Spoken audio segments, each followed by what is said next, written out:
সবাই একটু বোর্ডে দেখো, পৃষ্ঠা 81 আমরা 6টা অঙ্ক বাক অঙ্ক নিয়েছি দশমিক ভগ্নাংশে। ঠিক আছে, সবাই একটু মনোযোগ দিলে দেখবে যে খুব ভালো করতে পারবে, একটা অঙ্ক আর ভুল হবে না, সবগুলো একই নিয়মে আমরা করব। কেমন? দেখো প্রথমে 1 নাম্বার 7 দিয়ে আমরা ভাগ করব কাকে? 2.24 কে। ঠিক আছে, এখন দেখো আগে আমরা কি করতাম, একটা সংখ্যা নিয়ে ভাগ না গেলে আরেকটা নিতাম, তাই না? কিন্তু এখানে একটা বিষয় হচ্ছে যে আগে দশমিকের আগেরটাকে ভাগ করতে হবে, কারণ এটা পূর্ণ সংখ্যা আর দশমিকের পরেরগুলো হচ্ছে ভগ্নাংশ। সেই কারণে আমরা আগে কাকে ভাগ করব? দশমিকের আগেরটাকে। দশমিকের আগে কত আছে? 2। এখন 2 কে যদি আমরা 7 দিয়ে ভাগ করতে পারবো, 2 কে একবার দিলেও বেশি হয়ে যাচ্ছে না? 2 গুণে কত? সরি, 7 গুণে কত? 7। 2 অপেক্ষা বড় হয়ে যায়। আরেকটা আছে, আমরা আর কয়টা দিতে পারি না গেলে? 0 বার। হাতে 0 0 0, তাহলে কয়টা দেওয়া যাবে না গেলে? 0 বার। হাতে 0 0, একবার ভাগ করলে একবার বিয়োগ করতে হয়, বিয়োগ করা কত থাকে? 2। এবার দশমিকের পরের থেকে একটা সংখ্যা নামাইলাম, দশমিকের পরের সংখ্যা নামালে, সংখ্যা না অঙ্ক, অঙ্ক নামালে ভাগ করলে কি বসে যাবে? দশমিক। দশমিক। এখানে কত হয়েছে নামানোর পরে? 22। 22 এর ভিতরে আমরা 7 এর নামটা কয়বার করতে পারি দেখো? 7 গুণে 7, 7 গুণে 14, 3 7 21। 21, তার মানে কয়বার? 21 না? বিয়োগ করলে আর কত থাকে? 1। এদিক থেকে 4 নামাও, কত হলো? 14। তাহলে 7 এর নামটা 14 এর ভিতরে কয়বার বলা থাকে? 14 বার বলো। 7 গুণে 14। ঠিক আছে, এটা বুঝছো তোমরা? জি। তাহলে 14 থেকে 14 সরে গেলে কত হয়? 0। সুতরাং নির্ণয় ভাগফল কত?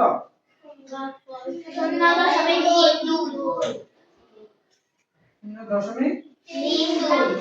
বুঝছো কিনা? জি। এবার একটু দেখো 2 নম্বর, আর দিয়ে ভাগ করব 6.73 কে। এখন দেখো, আর আমরা প্রথমে বলছি না আগে দশমিকের আগেটা ভাগ করতে হবে, তাহলে আছে কত দশমিকের আগে? 6।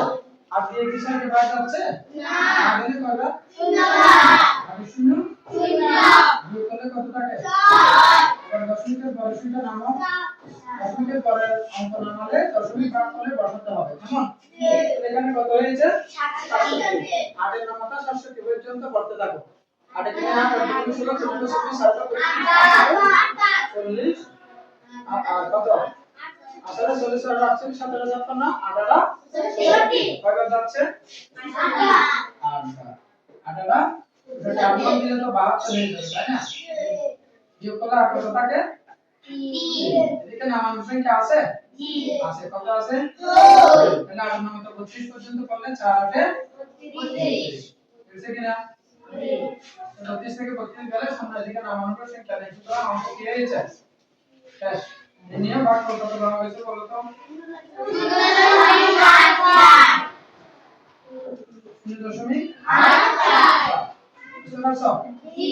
এবার দেখো 3 নম্বর অঙ্কটা, 5 দিয়ে ভাগ করব 0.75 কে। কেমন? প্রথমে দশমিকের আগে কত আছে?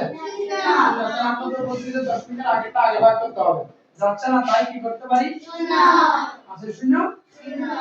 এবার দশমিকের পরের অঙ্ক নামাও, নামালে কি বসবে ওখানে? দশমিক। ভাগ করে দশমিক বসে যাবে। এবার 5 7 এর মধ্যে কত যায়? আছে কোণে 5, একবার তো যাচ্ছে, তাই না? এর থেকে বেশি হয়ে যাবে, তাহলে 5 এর কোণে 5 বিয়োগ করলে কত থাকে? 2। এদিকে নামানোর সংখ্যা আছে কত? 5। কত হয়েছে নামানোর পরে? 25। 5 5 এ 25। সহজ লাগতেছে না কঠিন? সহজ। তাহলে সুতরাং নির্ণয় ভাগফল কত? 0.15।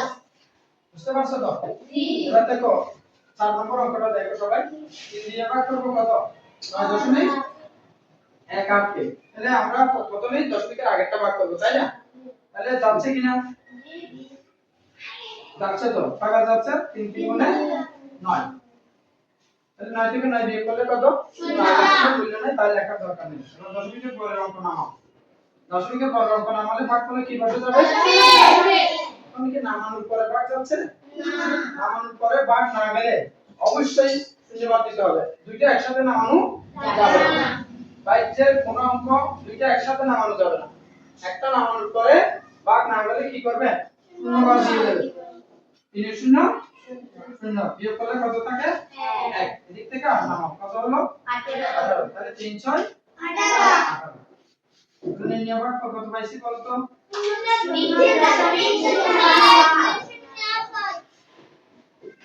ভাগফল 3.06 বুঝছো কিনা এবার দেখো 5 নম্বর 6 দিয়ে ভাগ করব 24.3 কে একসঙ্গে নিলে ভাগ যাচ্ছে না আমরা কি দুটো নিতে পারবো না কেন পারবো না এটা দশমিকের পরে যায়নি এখনো দশমিকের পর থেকে নিতে পারবো না বলছি কিন্তু দশমিকের আগে হলে নেওয়া যাবে বুঝছো কিনা অর্থাৎ দশমিকের পরে যাওয়া যাবে না কিন্তু আগে বলে নেওয়া যাবে তাহলে দুটো নেওয়া যাচ্ছে কিনা কত হয় 424 এখন 24 থেকে 24 বিয়োগ করলে কত শূন্য তাহলে আগে থেকে মূল্য নেই তাই লিখতে হচ্ছে না 3 নামালাম দশমিকের পরের অঙ্ক না হলে দশমিক ভাগ করলে বসে যাবে যাচ্ছে যাচ্ছে না না গেলে কয়বার নামালে ভাগ করতে হবে এটা কিন্তু বিয়োগ করার সংখ্যা নয় এটা কিন্তু বিয়োগ করার সংখ্যা নয় 22 থেকে সরাসরি নামালে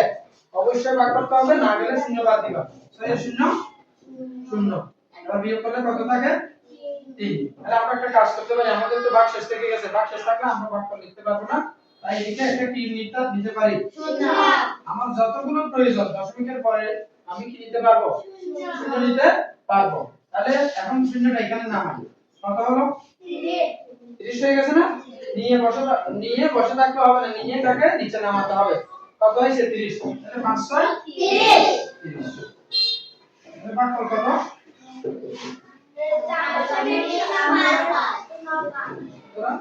নিয়ম ভাগফল 4.05 এবার দেখো 6 নম্বর লাস্ট 1 কে ভাগ করব আমরা কত দিয়ে 1 কে ভাগ করব কত দিয়ে 4 দিয়ে ভাগ করা যাবে না অনেকে মনে করতেছে ভাগ বড় ভাজ্য ছোট কেমনে ভাগ করবে একবার দিলেও কি হয়ে যাচ্ছে 4 গুণে 4 একবার দিলেও কি হয়ে যাচ্ছে বেশি না দেওয়া যাবে না একবারও দেওয়া না গেলে কয়বার দেওয়া যাবে না 4 শূন্য 4 শূন্য বিয়োগ করলে 1 থেকে গেছে এখন তো আমরা ভাগফল রাখবো না আর আগে আমরা কি করতে পারি দশমিক দিয়ে যতগুলো প্রয়োজন শূন্য নিতে পারি আপাতত একটা নিলাম লাগলে আরো নেব ওই যে দশমিক দিয়ে শূন্য নিয়েছি 12 করে খেয়াল করো শূন্যটা এখানে নামাতে হবে আমাদের কত হয়েছে 10 দশমিকের পর অঙ্ক নামালে ভাগফলে দশমিক বসে যাবে তাহলে আবার দেখো 7 দুগুণে কত 2 বার যাচ্ছে না 8 বিয়োগ করলে কত থাকে এখনো ভাগ শেষ থেকে গেছে এই যে এরকম যদি হয় শূন্য আরো নিবা আরেকটা নিলাম আর এটা নিয়ে এখানে নামালাম কত হয়েছে 20 তাহলে 4 5 এ 20 এটা একটু মনোযোগ দিয়ে লেখো সবাই আমি যখন 1 দিয়ে দুটো দশমিক দিয়ে দুটো শূন্য দিয়েছি এটা কি 1 এর মান পরিবর্তন হয়েছে না এক তো একই আছে যদি আমি দশমিক ছাড়া শূন্য দিতাম তাহলে একটা হয়ে যেত কত 10 আরেকটা শূন্য দিলে কত হতো 10 কিন্তু যখন আমি দশমিক দিয়ে শূন্য দিচ্ছি এক একই আছে যতটা দিচ্ছি একের মান কিন্তু পরিবর্তন হচ্ছে না এই কারণে যে কোনো সময় চাইলে আমরা কি দিতে পারি দশমিক দিয়ে শূন্য দিতে পারি এখন বুঝতে হবে ঠিক আছে পারবেন